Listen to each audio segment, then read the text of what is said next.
Good morning. आज हम लोग पढ़ेंगे chapter metals and non metals. मैंने स्टार्ट किया था और उसका पहला पार्ट आपको यूट्यूब पे आपके चैनल पे मिल रहा है, वहाँ पे अपलोड कर दिया गया और स्कूल से आपको ग्रुप में भी शेयर कर दिया गया है। अब हम बात करेंगे इसी मेटल्स एंड नॉन मेटल्स के पार्ट 2 में। पहले हमने बताया था occurrence of metals and non metals. अब यहाँ पर हमको बतानी है प्रॉपर्टी किसकी, मेटल्स की और नॉन मेटल्स की। तो physical properties of metal and non metal के पहला पॉइंट है फिजिकल स्टेट। तो जितने भी मेटल्स होते हैं वह इनका फिजिकल स्टेट क्या है, सॉलिड, वो सॉलिड स्टेट में मिलते हैं। जबकि ये नॉन मेटल्स जो है वो सॉलिड में भी हो सकते हैं, लिक्विड में भी हो सकते हैं और गैस फॉर्म में भी हो सकते हैं। जैसे कार्बन और सल्फर आपको सॉलिड फॉर्म में मिल जाएगा। ब्रोमीन नॉन मेटल है और यह किस में मिलेगा आपको, लिक्विड में। और ऑक्सीजन, नाइट्रोजन, ये सब भी क्या है, नॉन मेटल्स है और ये किस फॉर्म में मिलते हैं, गैसेस फॉर्म में। तो इस तरह से सॉलिड स्टेट में जितने भी मेटल्स होते हैं वो सॉलिड स्टेट में होते हैं। एक्सेप्शन हर एक पे रहता है। एक्सेप्शन का मतलब क्या हो गया, अपवाद। जैसे अकेले मरकरी एक ऐसा मेटल है, मरकरी एक ऐसा मेटल है जो रूम टेम्परेचर पर किस स्टेट में मिलता है, लिक्विड में। तो ये एक्सेप्शन है, एक्सेप्शन को छोड़ के बात कर रहा है, ठीक है। तो ये एक्सेप्शन है। तो जितने भी सॉलिड मेटल्स हैं, जितने भी मेटल्स हैं वो जनरली आपको किस स्टेट में मिलते हैं, सॉलिड स्टेट में मिलते हैं। और जो नॉन मेटल्स हैं वो सॉलिड, लिक्विड और गैस किसी भी फॉर्म में हो सकते हैं। बताया मैंने एग्जाम्पल, सॉलिड में क्या है, लिक्विड में क्या है और गैस में क्या है। अब दूसरा पॉइंट है लस्टर। लस्टर, सभी मेटल्स में अपनी एक चमक होती है। जैसे बता दें, सोना चमकता है, चांदी चमकता है। सारी मेटल्स, जितने भी मेटल्स होते हैं सब में अपनी एक उनकी खुद की एक लस्टर है, जिसको कहते हैं मेटालिक लस्टर। अब तो गाड़ियां भी आने लगी क्या, मेटालिक पेंट में। मेटालिक पेंट का मतलब क्या हो गया, चांदी जैसे चमकता है उस कलर का पेंट आ गया, सोना जैसे चमकता है उस कलर का पेंट आ गया। तो ये क्या है, मेटालिक लस्टर। लोग लोहे का दरवाजा लगवाते हैं और उसको सोने का पेंट कराते हैं ताकि दूर से लोगों को, तो सब लोग समझ जाते हैं कि भैया इतना सोना किसके पास है कि दरवाजा लगाएगा वो भी। तो लस्टर, मेटालिक लस्टर, सब में अपनी एक चमक होती है। आप कहेंगे सर जो बाहर हम लोग छड़ देखते हैं वो तो लोहे का है, लेकिन वो उतना चमकता नहीं है। तो हाँ, चमकता है वो भी, लेकिन जब नया कंपनी से बन के आता है तब उसमें अपनी चमक होती है। लेकिन बाहर ये धूप में और नमी में रिएक्शन करता है और रिएक्शन करने के बाद इसकी जो चमक है वह अपने आप खत्म हो जाती है। क्यों? क्योंकि रिएक्शन करता है एटमॉस्फेयर की ऑक्सीजन से, तो यह अपना एक ऑक्साइड बनाता है, लोहे का ऑक्साइड, जो उसके ऊपर लाल भूरे रंग के फॉर्म में डिपॉजिट हो जाती है। धीरे धीरे यही लाल भूरा रंग क्या होता है, ब्लैक कलर में कन्वर्ट हो जाता है। इसलिए लोहा आपको चमकता नहीं, क्योंकि लोहा जो है मॉडरेट रिएक्टिव है। तो जो मॉडरेट रिएक्टिव है वो रिएक्शन कर लेते हैं और वो अपना ऑक्साइड बना लेते हैं अपने ऊपर, जिसके कारण वो उसकी चमक खत्म हो जाती है। तो कुछ मेटल्स, सारे मेटल्स में अपनी चमक होती है, लेकिन जब आप उसी चीज़ को देखिए, कैसे देखना है आपको। तो आप क्या करिए, आपके घर में कंस्ट्रक्शन वर्क हो रहा है, वहाँ पर छड़ को काटते हैं। तो जब वो छड़ को आरी से काट रहे हैं तो काटने के बाद कटे हुए हिस्से को देखिए, तो आपको समझ में आएगा कि उस लोहा को जब वो बना था तो किस कलर का था। क्योंकि भीतर का लोहा ऑक्सीजन से रिएक्शन नहीं किया, ऑक्साइड नहीं बना, इसलिए भीतर वाला आपको चमकता हुआ दिखाई देगा। जो यह बताता है कि हर एक मेटल में अपनी एक चमक होती है, जिसको हम कहते हैं मेटालिक लस्टर। हार्डनेस और स्ट्रेंथ की बात करते हैं तो जनरली जितने भी मेटल्स हैं वो सब क्या है, हार्ड होते हैं, बहुत ही ताकतवर होते हैं। लेकिन कुछ ऐसे मेटल हैं जो कि काफ़ी सॉफ्ट हैं और उनको आप चाकू से, इतना सॉफ्ट है कि चाकू से आप काट सकते हैं। जैसे पोटेशियम और मैग्नीशियम। पोटेशियम और मैग्नीशियम मेटल हैं, लेकिन इनको आप चाकू से काट सकते हैं। तो ये क्या होते हैं, एक्सेप्शन में आते हैं। जनरली जितने भी मेटल्स हैं वो हार्ड होते हैं और स्ट्रांग होते हैं, लेकिन एक्सेप्शन में आपका पोटेशियम, मैग्नीशियम, ये सॉफ्ट मेटल है जिनको आप चाकू से काट सकते हैं। सोडियम भी है। कुछ नॉन मेटल्स जैसे हम बता दें, आपका कोक हो गया, कोयला हो गया, कोयला कार्बन का एक कंपाउंड है, उसको आप काटिए चाकू से, कटेगा? चाकू से नहीं कटेगा, हाँ छीनी हथौड़ी से तोड़ देंगे। दूसरी बात, इस नेचर में पाया जाने वाला सबसे हार्डेस्ट एलिमेंट कौन सा मालूम? डायमंड। डायमंड से हम लोहा भी काट सकते हैं, शीशा भी काट सकते हैं डायमंड से, ठीक है? डायमंड से कुछ भी काट सकते हैं, क्योंकि काटने का प्रॉपर्टी उसके तराशने पर है कि आपने, कंपनी ने उस हीरे को किस तरह से तराशा है, ये काटने की प्रॉपर्टी है। हीरे को हीरे से ही काट के तराशा जाता है, हीरे को किसी और चीज से नहीं काटा जाता, हीरे से ही काट। शीशे पर अगर आप हीरे की अंगूठी लगाकर ऐसे गोला बना दें और ऐसे ठोक दें तो पूरा शीशा आपका कट के गिर जाएगा, ये इतना हार्ड होता है। तो आपके इसमें it is hardest substance known, diamond is an exception. जितने भी नॉन मेटल होते हैं वो हार्ड नहीं होते, लेकिन डायमंड इसमें क्या है? एक्सेप्शन। अब तीसरा पॉइंट इसका मैलेबिलिटी एंड डक्टिलिटी। मैलेबिलिटी क्या होती है? जैसे आप कोयले को लीजिए और उसको हथौड़ी से पीटिए तो वो क्या हो जाएगा? चूर हो जाता है। क्यों? क्योंकि जितने भी नॉन मेटल हैं वो नेचर में क्या होते हैं? ब्रिटल होते हैं। अगर हार्ड है तो ब्रिटल है। ब्रिटल का मतलब तो उन पे हथौड़ी से पीटने पर वो छोटे छोटे टुकड़ों में टूट जाते हैं। जबकि जितने भी मेटल्स हैं, ये तो नॉन मेटल थे, जितने भी मेटल हैं वो उनको हथौड़ी से पीटने पर वो फैलते चले जाते हैं, फैलते चले जाते हैं। इसका एग्जाम्पल देख लीजिए, मिठाई की दुकान पर आपको चांदी की पन्नी मिलती है, चांदी की पन्नी जो पतले पतले रॉड होते हैं चांदी के, और उनको ठोक कर सीट बनाते हैं। सबसे पतली सीट बनाई जा सकती है तो किसकी? गोल्ड की। गोल्ड की सबसे पतली सीट बनाई जा सकती है चांदी से पतली। जो मिठाई के ऊपर देखते हैं ना बस, वो क्या है? ये चांदी को पीट कर बनाया जाता है, वो चांदी ही होता है, चांदी को पीट के बनाया जाता है। लेकिन अब अगर आप इस भ्रम में हैं कि सारी मिठाइयों पर आपको चांदी का वर्क मिलेगा, तो ऐसा नहीं। अब वो आर्टिफिशियल भी आने लगा है, तो लोग वो आर्टिफिशियल वाला ही ज़्यादा यूज करते हैं क्योंकि सस्ता पड़ता है। तो मेटल को पीट कर सीट के फॉर्म में ले आना, इस प्रॉपर्टी को क्या कहते हैं? मैलेबिलिटी। मैलेबिलिटी कहते हैं। मेटल को पीट कर सीट के फॉर्म में ला सकते हैं, जबकि नॉन मेटल को पीट कर कभी आप सीट के फॉर्म में नहीं ला सकते। मेटल से खींचकर पतला तार बनाया जा सकता है। मेटल को पीट कर उससे पतला सा तार बनाया जा सकता है, लेकिन नॉन मेटल से तार नहीं बन सकता।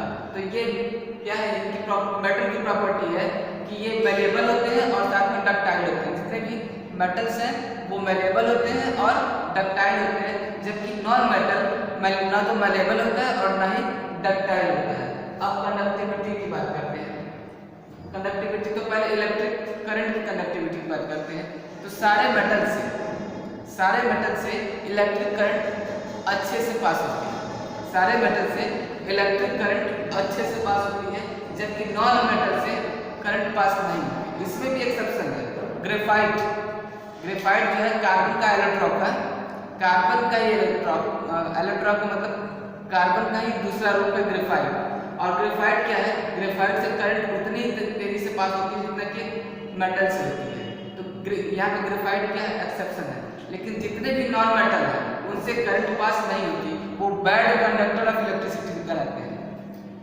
ये कंडक्टिविटी किसके लिए बताया मैंने? इलेक्ट्रिक करंट के लिए। अब बात करते हैं हीट की। तो हीट भी क्या है? हीट भी नॉन मेटल से होकर नहीं पास करती, जबकि मेटल से होकर पास करती है। इसलिए जितने भी घर में यूटेंसिलियरी बर्तन होते हैं वो सब मेटल के बनते हैं। आपके घर में कुकर होगा वो मेटल से बना है। क्यों? क्योंकि उसमें रख के हम खाना पकाएंगे, वो खाना पक जाएगा, उससे उस कुकर से हीट ट्रांसफर होकर उसके भीतर रखे हुए फूड आइटम को मिलेंगे। लेकिन ध्यान दीजिएगा, कुकर का जो हैंडल होता है वो किसका बना होता है?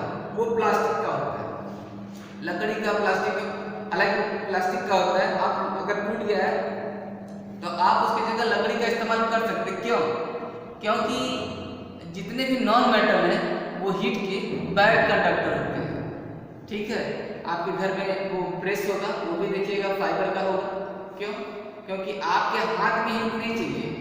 हीट कहाँ चाहिए? बर्तन में चाहिए था तो बर्तन को मेटल बना दिया, लेकिन हम उसको अपने हाथ से हैंडल कर रहे हैं तो हमको हाथ में हीट नहीं चाहिए, इसलिए हम वहाँ पर क्या लगाते हैं? नॉन मेटल, जो कि हीट का बैड कंडक्टर होता है। तो आप आसानी से पकड़ लेते हैं उसके हैंडल को। जलता हुआ कुकर है लेकिन हैंडल को आप आराम से पकड़ सकते हैं। इसलिए वो उतना गर्म नहीं होगा। क्योंकि आँच के पास है तो कुछ गर्म होगा, लेकिन बहुत ज़्यादा नहीं, इतना नहीं हो सकता कि आप उसको पकड़ न सकें। ठीक है, तो कंडक्टिविटी के आधार पर जितने भी नॉन मेटल हैं वो बैड कंडक्टर हैं, किसके, हीट और लाइट दोनों के। जबकि लाइट का मतलब इलेक्ट्रिसिटी, हीट और इलेक्ट्रिसिटी, और जबकि नॉन मेटल जितने भी मेटल्स हैं वो गुड कंडक्टर हैं, हीट और इलेक्ट्रिसिटी दोनों के। अब हम बात करते हैं मेल्टिंग एंड बॉइलिंग पॉइंट की। तो जितने भी मेटल्स हैं इनका मेल्टिंग पॉइंट भी क्या है, बहुत ज़्यादा होता है, और बॉइलिंग पॉइंट भी ज़्यादा होता है। मरकरी एक्सेप्शन है, मरकरी जो है वो एक्सेप्शन है, क्योंकि वो रूम टेम्परेचर पे ही मेल्ट रहता है, रूम टेम्परेचर पे ही पिघला हुआ स्टेट में लिक्विड स्टेट में रहता है, तो वो एक्सेप्शन को छोड़ देंगे। तो जितने भी मेटल है उसके अतिरिक्त वो सब क्या है, उनका मेल्टिंग पॉइंट और बॉइलिंग पॉइंट दोनों ही बहुत ज़्यादा होता है, जबकि जितने भी नॉन मेटल उनका मेल्टिंग पॉइंट और बॉइलिंग पॉइंट कम होता है। कुछ एक्सेप्शन उसमें भी है, जैसे डायमंड जो है हार्ड है वो पिघलेगा नहीं, आपको कितना बहुत ज़्यादा टेम्परेचर पर तो वो कोक से डायमंड में कन्वर्ट होता है, इसलिए वो आसानी से पिघलने और पिघलता ही नहीं है, हार्डेस्ट है। अब बात करते हैं सोनरस साउंड जो प्रोड्यूस करते हैं। जितने भी मेटल है उनकी जो साउंड, उनसे प्रोड्यूस होने वाली साउंड क्या होती है, सोनरस होती है। एग्जाम्पल के तौर पे आपने देखा होगा स्कूल में जो बेल बनाई जाती है, अब तो यहाँ पे इलेक्ट्रिक बेल है, लेकिन उसका भी जो घंटा है वो किसका बना हुआ है, मेटल का। तो जब एक मेटल पर दूसरे मेटल से स्ट्रक करते हैं तो उसकी जो उससे जो साउंड प्रोड्यूस होती है वो काफ़ी दूर तक जाती है, वो काफ़ी दूर तक और लंबा जाती है। जबकि एक नॉन मेटल से प्रोड्यूस होने वाला साउंड बहुत कम दूरी तक जाता है और खत्म हो जाता है, धब क्या उसके साथ खत्म हो जाता है। जबकि मेटल पर लगी हुई आवाज़ देर तक धीरे से खत्म होती है, धीरे से खत्म होती है, इकट्ठा खत्म नहीं होती, जबकि नॉन मेटल पर तुरंत खत्म हो जाती है। देख लीजिए लकड़ी का दरवाजा है, उस पर आवाज़ करके देख लीजिए, लकड़ी का कोई प्लेट है उस पर ठोक कर देख लीजिए, और दूसरा मेटल के प्लेट पर ठोक कर देखिए, तो आपको दोनों की आवाज़ में डिफरेंस समझ में आ गया। ठीक है, most metal produce are ringing sound when struck, they are sonorous, non metals are non sonorous, बताया मैंने। स्पेसिफिक ग्रेविटी, जितने भी मेटल्स होते हैं उनकी स्पेसिफिक ग्रेविटी क्या होती है, बहुत ज़्यादा होती है। Most metal have high specific gravity, for example iron का होता है 7.8, कॉपर का होता है 8.7, लेड का होता है 11.3, और मरकरी का होता है 13.6, और सबसे ज़्यादा होता है गोल्ड का 19.3 स्पेसिफिक ग्रेविटी। जबकि जितने भी नॉन मेटल है इनकी स्पेसिफिक ग्रेविटी क्या होती है, कम होती है, लेस देन 1 होती है। ठीक है, अब हम बात करते हैं chemical property of metals and non metals की। केमिकल प्रॉपर्टी, तो रिएक्शन विथ वाटर देख लेते हैं। ऑक्सीजन, जितने भी मेटल हैं ऑक्सीजन से रिएक्शन करके क्या बनाते हैं, मेटल ऑक्साइड, इनको कहते हैं बेसिक ऑक्साइड। ये जितने भी मेटल हैं ऑक्सीजन से रिएक्शन करके बेसिक ऑक्साइड बनाते हैं। क्यों? क्योंकि ये ऑक्साइड वाटर में डिसॉल्व होकर क्या बनाते हैं, बेस बनाते हैं। जैसे मैग्नीशियम है, एक मेटल है, Mg जो है एक मेटल है, ऑक्सीजन से रिएक्शन करता है तो क्या बनाता है, MgO, और ये MgO को जब वाटर में डिसॉल्व करते हैं, वाटर में डिसॉल्व करते हैं तो ये क्या बनता है, MgOH ट्वाइस, मैग्नीशियम हाइड्रोक्साइड। तो जितने भी मेटल ऑक्साइड हैं उनको हम बेसिक ऑक्साइड कहते हैं, क्योंकि वो वाटर में डिसॉल्व होकर क्या बनाते हैं, बेस बनाते हैं। और जितने भी नॉन मेटल हैं वो ऑक्सीजन से रिएक्शन करते हैं तो एसिडिक ऑक्साइड बनाते हैं, क्योंकि वह एसिड वो वाटर में डिसॉल्व, कार्बन है, कार्बन प्लस ऑक्सीजन रिएक्शन करके क्या बनाता है, CO2, और CO2 को अगर हम पानी में घोल देते हैं H2O में तो ये बनाता है H2CO3, कार्बोनिक एसिड इसको बोलते हैं। तो ये एसिड बनाता है। जितने भी नॉन मेटल हैं वो एसिडिक ऑक्साइड कहलाते हैं, और जितने भी मेटल हैं वो बेसिक ऑक्साइड कहलाते हैं। तो इस तरह से आपने देखा क्या